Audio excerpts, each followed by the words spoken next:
Hello, today we will guide you through how to clear Slack cache. If Slack has been running slowly, showing outdated content, or behaving a little unexpectedly, clearing the cache can often help refresh the app and fix minor performance issues.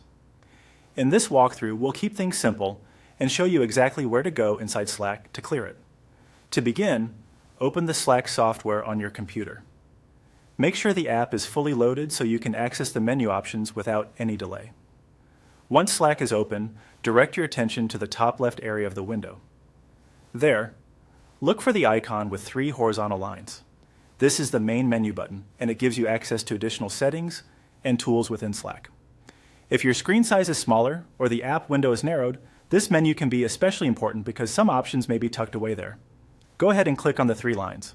This will open a menu with more navigation choices. Take a moment to let the menu fully appear so you can clearly see the available options. Next, move your mouse over Help. You do not need to rush here, just hover carefully until the Help menu expands.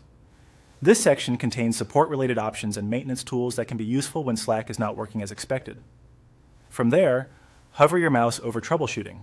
This is where Slack keeps tools for resolving common app issues.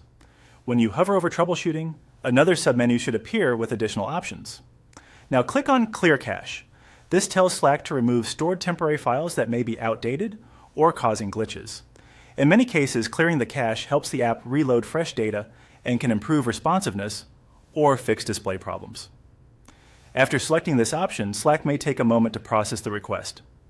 Depending on your version of the app, it might refresh, restart, or prompt you to confirm the action. If that happens, simply follow the on-screen instructions to complete the process. That's all it takes to clear the Slack cache. It's a quick troubleshooting step that can be useful whenever the app feels buggy, slow, or out of sync. If you continue having issues after clearing the cache, you may want to reopen Slack and check whether the problem has been resolved.